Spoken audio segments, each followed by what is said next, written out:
to the big leagues. Never thought life would be this good, and it's worth whatever's coming. Stop right now! Freeze! What you need, man? Wait! Man, I always knew he wasn't built for this. Not too long ago, you were happy with just a few $100. From the new hit series Snowfall, I have the incredibly talented Isaiah John. Thank you, I appreciate it. What's going on, man?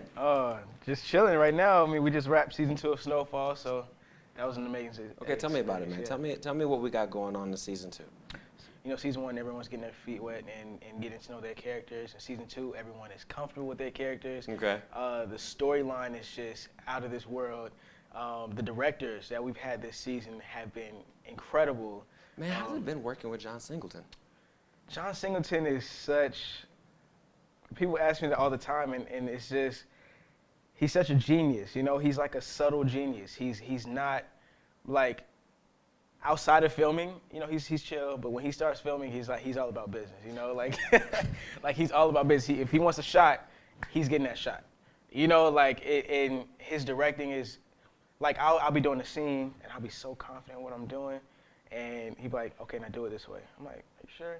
He's like, yeah, do it that way. I do it, and it'd be brilliant. It just kind of be like rerouted. And it works, you know, it works. So just working with him it has been such an eye-opener and like experience, and now out of the show, I can call him a friend, you know, I have his number so I can chat with him like whenever I want, you know, if I have like any questions, if I need any advice, I just call him or text him like, hey John, and it's cool, like it's cool. That's gotta be amazing to have John Singleton on the speed dial. Yeah. that's gotta be amazing. So it's cool. So I hear there's a very interesting and inspiring story around how you got the role of Leon. Yes. I worked at a restaurant with my sister, who's also an actress, and we were working at a restaurant called Village Cafe. We worked there probably for about a year, and then after that, I'm still trying to acting. It's like hit or miss. What I heard a lot back then was more so like my look was hindering me. You don't look African American enough. So it was never my acting. It was more so my look. That was the issue. Wow. So at that point, I was like, the only job that I could really get at the time was me being a janitor. Mm-hmm. So I was a janitor for 2 years. Like Monday through Friday, 5 o'clock in the morning, I was at a gym cleaning bathrooms. Cleaning bathrooms. Yeah, for Bill's 2 years. character. Oh yeah, and honestly, I enjoyed it. Like I had my rare moments where I'm like, oh, I don't want to do this, but in reality, I was just like, you know, I have a job, I'm able to pay for my car note, and really that's all I can afford. I booked a role in Barbershop 3, and I was only on set for a day, but I was on set filming, and the next morning I had to get up to be a janitor again, you know. So it was, and at that moment I'm like, man, like, cause people like when the commercial, they had me in a commercial for the promo, and I had that small role. I'm like, oh my God. So when people looking at the TV and they're looking at me at the gym, they're like, why are you here? I'm just like, you know, it's a process, you know, like It's a process, man, you know? You just gotta trust the process, you Doing know? what I can. So I was like, okay, obviously God has me in this position for a reason, so I'm going to, you know, I'm gonna see where this takes me, you know? I'm like a person that's like, okay, cool, I'm gonna go with the flow and see what happens, you know? I'm gonna trust the process and I'm gonna see where it takes me. So I would say a few months after that, my mom comes to me and was like, hey, there's this project, because my mom she's from New York, you know, she's from Harlem, so she does her research, she's a hustler. So she comes to me and she's like, hey, there's this project, John Singleton Project, it's a show. They filmed a pilot in 2015, but it got recasted. You gonna audition? I'm like, no, I'm not gonna audition. Like, You told mom no? Yeah, I told her no, I'm not doing it. I don't want to do it. They're gonna tell me I'm not black enough. It's based in the 80s, and it's a John Singleton. I'm not doing it. They're gonna tell me I'm not black enough. I'm not doing it. So she's like, you're gonna do it. We argued about it. She forced me to do it. I did it. I did a horrible job on that audition. She said, redo it. That was horrible. What are you doing? Like, she's real with me. She's real with my sister. That's the New York Oh, tough yeah. love. She's like, that was trash. Like, what are you doing? So I redid it. And actually, my agent from LA, they called. And they were like, hey, they liked the audition. They wanted him to fly out. They want to fly him out to LA for a chemistry read. Right.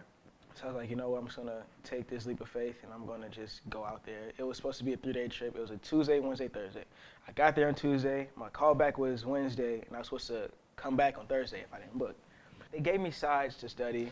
Wednesday come along, and I see there's 2 other guys that are auditioning for the role of Leon. They're in character. They're dressed like Leon. I'm dressed in regular clothes.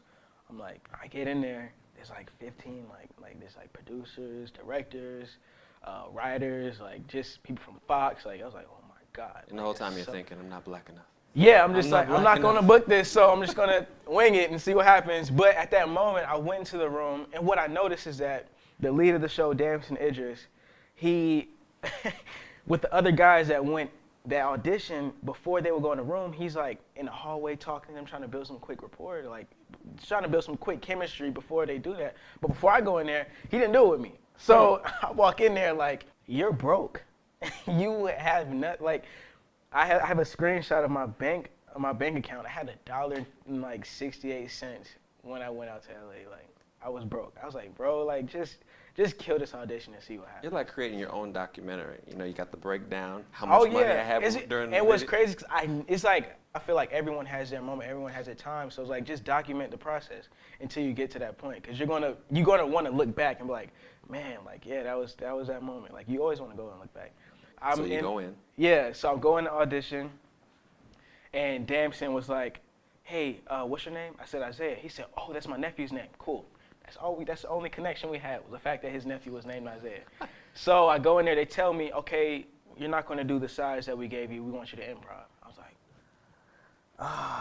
okay, fine, let's improv. So I do it. I'm really into it. And I just left. You're really going off. Yeah, I really went off. I really went off. They recorded it. It was to the point where our first table read at the Fox lot, John Singleton, for the first time I ever met him, he walked up to me, he hey, Isaiah. I was like, oh my God. He knows it's my John name. Singleton. And he was like, you booked this because you have great improv. You booked this off of your improv. Wow. You're a fantastic actor. You booked this off of improv. I was like,